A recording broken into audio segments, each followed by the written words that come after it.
नमस्कार, मैं मंजूश्री। छोटों को ढेर सारा आशीर्वाद, बड़ों को दिल से प्रणाम और मेरे सारे दोस्तों को बहुत बहुत प्यार। आज मैं आई हूँ आपको ऐसे कुछ चीज बताने जो हमसे कुछ गलतियां हो जाती है। जैसे कि देखिए, लक्ष्मी जी होती है, एक चंचल लक्ष्मी होती है, एक स्थायी होती है, मतलब स्थिर से बैठती है। चंचल लक्ष्मी जी ऐसी हैं कि पैसा आता है और चले जाता है, और जिनके यहाँ स्थायी लक्ष्मी होती है वो आप कह सकते हैं परमानेंट उस घर में रहती है। उनको कभी कोई परेशानी नहीं आती, पैसे का आदान प्रदान हमेशा उस घर से होता रहता है। आप एक व्यापारी के घर में ये चीज देख सकते हैं। और चंचल लक्ष्मी ऐसी होती है कि आज तो हमें पैसा मिल गया, पता नहीं अगले महीने मिलेगा कि नहीं मिलेगा, और 2 महीने के बाद बिजनेस चलेगा कि नहीं चलेगा। इस महीने तो बहुत अच्छा चल गया, आने वाले महीने पता चला एक दो ही लोग आए। तो ये चंचल है लक्ष्मी। तो हमको हमारे घर में लक्ष्मी जी का जो निवास है वो चाहिए हमको स्थायी लक्ष्मी। अगर स्थायी लक्ष्मी हमारे घर में हो तो हमको इससे बहुत बहुत फायदा होता है। फायदा क्या, लक्ष्मी जी कृपा करती है हम पर। ठीक है, अब मैं आपको बताऊंगी कि लक्ष्मी जी की सबसे पहले लक्ष्मी जी आपके घर में कहाँ बैठी हैं। आपको लगता है कि आपके आसन पर होंगी। कई बार हमको लगता है कि नहीं, आसन में हमने लक्ष्मी रखा तो आसन में। कई बार लगता है कि हमने लॉकर में लक्ष्मी जी को रखा तो लॉकर में। नहीं, आपको पता है कि लक्ष्मी जी कहाँ से निकली? समुद्र मंथन से निकली। समुद्र मंथन यानी समुद्र में क्या है? नमक है और पानी है। तो समुद्र मंथन को मंथन करने के बाद माँ लक्ष्मी जी प्रकट होती हैं। तो माँ लक्ष्मी का सबसे जो प्रिय है दो, एक हल्दी, एक नमक। अगर आप अपने घर में जो नमक रखते हैं आपके रसोई घर में बहुत गंदे तरीके से, कई लोगों को मैंने देखा बहुत गंदे तरीके से उसी हाथ से हल्दी पकड़ लिए, उसी हाथ से धनिया लगा दिए, तो जो उनका जो नमक का जो डब्बा उसमें हल्दी नमक वमक सब मिक्स है, कभी मिर्ची पाउडर जैसे पड़ा हुआ है। तो आप अपने नमक को हमेशा अच्छे से रखिए और हमेशा चीनी मिट्टी के बॉटल में रखिएगा। चीनी मिट्टी या तो कांच, ना ये स्टील में रखिएगा, ना ये पीतल में रखना है, ना ये कांसे पर रखना, किसी में नहीं। आपको खाली कांच में और आपको रखना है चीनी मिट्टी में। और हमेशा बॉटल की सफाई करिएगा और हमेशा जत्न से अलग से रखिएगा नमक को। अगर आप नमक का जितना जतन करेंगे लक्ष्मी जी उतनी स्थायी आपके घर में रहेगी। आपको बस एक काम करना, एक सिक्का उस नमक के अंदर रखना है। एक सिक्का आप उस नमक के डब्बे के अंदर रख दीजिए और नमक को हमेशा टाइट से बंद करिएगा। जब जरूरत होगा उसको खोलिएगा, खोलने के बाद देने के बाद उसको फिर ढक दीजिएगा। ऐसा नहीं कि आपने ओपन रखा, क्योंकि माँ लक्ष्मी जो स्वरूप है वो नमक है। अगर माँ लक्ष्मी आपके घर में अगर नमक, लोग कहते हैं नमक हराम, नमक हलाल, ये जो कहते हैं नमक में जो कितना गुण है ये आप समझ नहीं सकते। अगर हमने नमक नहीं खाया तो एक नई बीमारी, नमक हमने ज्यादा खा लिया तो एक अलग तरह की बीमारी। तो आपको एक तालमेल देना पड़ेगा नमक के साथ कि नमक के हम जतन कितना करें। और सबसे ज्यादा अवहेलना हम नमक की करते हैं, एक ये गलती करते हैं। दूसरा, हम जब खाना बनाते हैं हमारी एक बहुत बुरी आदत है, हम चप्पल पहन के रसोई घर में खाना बनाते हैं। पता नहीं आजकल ये क्या हुआ लोगों को कि लोग चप्पल पहन के रसोई घर में जाएंगे, चप्पल पहन के हॉल रूम में जाएंगे, चप्पल पहन के बेडरूम में जाएंगे। वो चप्पल खोलते नहीं अपने पैर से। ऐसा नहीं कि रसोई हमने खाना बनाया तो चप्पल। सोचिए, चप्पल के साथ आप जब अन्न को जो गोथ रही हैं, आटा को या चावल बना रही हैं, तो ये टोटली अशुद्ध है। आपका खाना ना तो कभी स्वादिष्ट बनेगा, ना ये किसी को हजम होगा, ना किसी के बदन में लगेगा। ये बल्कि एक नकारात्मक चीज देके आपके घर में एक नया तकलीफ शुरू करेगा। तो आपको चप्पल नहीं पहनना है। जब भी आप खाना बनाएंगे आपके पैर में चप्पल नहीं होना चाहिए, ये आप ध्यान रखिएगा। अब है कि आप आसन पर माँ लक्ष्मी जी को विराजमान किए, ठीक है। अब आप माँ लक्ष्मी जी को बुलाती कैसी है, कैसे आसन में तो माँ लक्ष्मी को रखना ही पड़ेगा, सवाल नहीं होता। माँ लक्ष्मी रहेगी, नारायण रहेंगे। तो आप मैं 2 मुद्रा बता दी जो आप हमेशा करिएगा, माँ लक्ष्मी खुश होंगी। एक तो देखिए आपकी जो 2 कनिष्ठ उंगली है, कनिष्ठ तो छोटी छोटी उंगली जो, इसको आप मिलाइएगा, बाकी सारी उंगली को अंदर रखिएगा और इस कनिष्ठ उंगली को आप जोड़िएगा। जोड़ने के बाद माँ के सामने जाकर आप याद करिएगा माँ लक्ष्मी को। माँ लक्ष्मी जी को याद करिएगा। आपको मंत्र आता है तो मंत्र बोलिएगा, कुछ भी नहीं आता है तो माँ लक्ष्मी को याद करके आप इसको करिएगा। इसको 11 बार करिएगा। एक बार करके फिर करिएगा, फिर 2 बार माँ लक्ष्मी को करिएगा। ऐसा करके 11 बार आपको माँ लक्ष्मी को करना है। ये 2 उंगलियों का मिलना माँ लक्ष्मी का प्रतीक है, माँ लक्ष्मी है।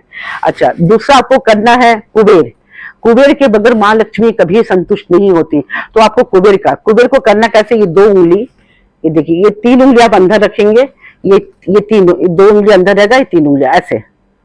अब समझ गए, ये 2 उंगली जो है छोटी वाली, ये 2 उंगली अंदर रहेगा और ये 3 उंगली एक दूसरे के ऊपर। ये कुबेर की, आप कुबेर को बुलाएंगे, आंख बंद के कुबेर जी को बुलाएंगे। जो सुख समृद्धि और पैसा रुपया, कुबेर आप जानते हैं रुपया पैसा देता है, तो कुबेर को बुलाना, माँ लक्ष्मी को बुलाएंगे और कुबेर को बुलाइएगा। ये दो उंगली जो होती है ना, लास्ट की 2 उंगली आप इसको अंदर रखेंगे और ये 3 उंगली आप ऐसे दबा के रखेंगे। ये कैसे बाहर मत रखिएगा, ये अंदर रखिएगा। ऐसा करके आपको कुबेर को बुलाना, माँ लक्ष्मी को। दूसरा मैंने आपको ये उपाय बताया, ये करेंगे माँ लक्ष्मी संतुष्ट होगी। तीसरा है कि आपके घर में आप झाड़ू कहाँ रखते हैं। लोग कहते हैं कि झाड़ू को छुपा के रख दीजिए, लोग कहते हैं कि झाड़ू किसी को नजर में नहीं पड़ना चाहिए, है ना। झाड़ू को हम बहुत अप्रिय चीज सोचते हैं, गंदा कचरा उसको कहीं भी रख देते हैं। आपको बता दूं कि झाड़ू में भी माँ लक्ष्मी है। झाड़ू में माँ, जब तक आप झाड़ू नहीं लगाएंगे घर में, आप साफ नहीं करेंगे, तब तक माँ लक्ष्मी नहीं आएंगी। तो कई बार आपने दिवाली में देखा होगा लोग झाड़ू की भी पूजा करते हैं, तो झाड़ू में भी माँ लक्ष्मी है। अब है कि आपको झाड़ू की सफाई रखनी है। आप झाड़ू करके, बहुत बुरी आदत है कि हम झाड़ू को पटकते रहते हैं, धूल गए तो ढब ढब ढब उसकी जैसे दीवार में पटक दिए, यानी कि आप माँ लक्ष्मी को पटक रहे हैं। आपको नहीं करना, पटकना नहीं है। आप उसको हाथ से निकाल के कचरे को बाहर फेंकिए, फिर अच्छे से झाड़ू लगाइए। अगर कोई कचरा है तो सुपली लीजिए, उस कचरे में उठाइए, फेंकिए, और झाड़ू में अगर कुछ लगा आपका बाल वाल तो आप उसको बाहर फेंकिए। उसको पटकना नहीं है। पटका, अगर आपने पटका तो जान लीजिए दरिद्र आपके घर में निवास करेगा। तो झाड़ू को हमेशा आपको वायु कोण में रखना। वायु कोण मतलब आपको पश्चिम और उत्तर का कोना, पश्चिम उत्तर के कोने में आपको रखना है आप झाड़ू को हमेशा खड़ा रखिएगा, ना लेटा के। अगर आप लेटा के रख लेंगे तो माँ लक्ष्मी सो गई। अगर आप उल्टा करके रखेंगे, कई लोग बोलते हैं कि अरे झाड़ू का डंडी खराब हो जाएगा, झाड़ू तो मैं उसको उल्टा कर देती हूँ। आप कई लोग उल्टा करके रखें, उल्टा नहीं करना। झाड़ू का जहां पकड़ते हैं वो ऊपर ही रहेगा और झाड़ू वाला पोर्शन नीचे रहेगा। आपको ऐसे ही करके रखना है। झाड़ू को उल्टा कभी मत करिए, एकदम उसका गलत तरीका होगा, ठीक है। और आप उसको हमेशा वायु कोण पर रखिए। अगर आपको लगता है कि मेरे घर में, मेरे पूरे मकान में वायु कोण नहीं है, मुश्किल है, वो तो हॉल रूम आ जा रहा है वहां पर, या तो रस्सी घर आ रहा है, तो आप अपने कमरे का वायु कोण पे लेके उस जगह पर रख दीजिए। आप देखेंगे इससे आपको, आप टोटली आपके घर की या व्यापार की परिस्थिति बदल जाएंगे। ये सब स्थायी लक्ष्मी का काम है। अगर आप ये नहीं करेंगे तो माँ लक्ष्मी की जो बड़ी बहन है वो आपके घर में प्रवेश करेगी, अलक्ष्मी प्रवेश करेगी, तो आपको बहुत मुश्किल होगा। आप स्थायी पैसा रख ही नहीं पाएंगे। आप चल अचपल संपत्ति आपकी कभी होगी ही नहीं। तो ये सब अगर संपत्ति करना चाहते हैं तो आपको ये सारी चीजें करनी पड़ेगी। ध्यान रखिएगा मैंने जो जो चीज बताया। एक और नंबर है, एक नंबर है जो आपको करना है। अब वो कौन सा नंबर है? 741। 741 यानी कि आप अपने माथे पर लिखिएगा 741। ऐसा नहीं कि 7 यहाँ किए 4 यहाँ किए, ऐसा नहीं, यहाँ और 741 ये आपको लिखना है। ये आप 11 बार लिखिए। 741 में वो ताकत है, वो शक्ति है जो आपकी किस्मत बदल देगी। जो कि ये कुछ नंबरों का खेल होता है। कुछ नंबर अगर आपने नंबर अंग ज्योतिषी को देखे होंगे तो इस नंबर में खेल है। अगर ये नंबर आपने बोला तो जान लीजिए आपका भाग्य खुल जाएगा। और टोटल जोड़ के हमको होता कितना? 12 यानी कि 3 यानी कि ब्रह्मा विष्णु शिव। इसमें ऐसी ताकत है इस नंबर में जो आपको अपने कपाल में लिखना। आप देखेंगे कि आपका भाग्य का दरवाजा खुल जाएगा। एक ये करना। दूसरा है कि हमने सब कुछ कर रहे हैं लेकिन हमारी प्रोग्रेस नहीं हो रही है, या हमारा सब कुछ था मैडम लेकिन अब हमारे पास वो सारी चीजें नहीं है। हमारे घर में लक्ष्मी का निवास था, इतना व्यापार फलता था, आज हमारी स्थिति बहुत खराब हो गई है, लगता है किसी ने हमको कोई नजर लगा दिया। तो आपको खाली एक चीज करना है। देखिए आपको मैं बता रही हूँ, आप एक पीला कपड़ा लीजिए, ठीक है। पीले कपड़े में आप डालिए सेंधा नमक। मतलब ये जो सेगा जो होता है ना, सेंधा नमक का 2 टुकड़ा लीजिए। और एक चीज लिखिए बज बोल के एक डंडी होती है, बज। आप अगर पूजा सामग्री के पास जाएंगे तो आपको दे देंगे बज, BACH बज। उसको लीजिए, उसको आप अपने उसमें रखिए, रख के आप उसको अच्छे से गठान बांधिए। गठान बांध के अपने कुल देवता के पास रखिए, जहां आप आसन रखते हैं वहां रखिए और याद करिए अपनी कुल देवता। अगर कुल देवता का नाम याद नहीं है तो जितनी सारी आपकी देवी देवता आपके आसन पे बैठे उनको शरण कीजिए। उनको बोलिए कि ईश्वर इतनी ताकत दो कि हमारे घर की सारी विपत्ति खत्म हो जाए।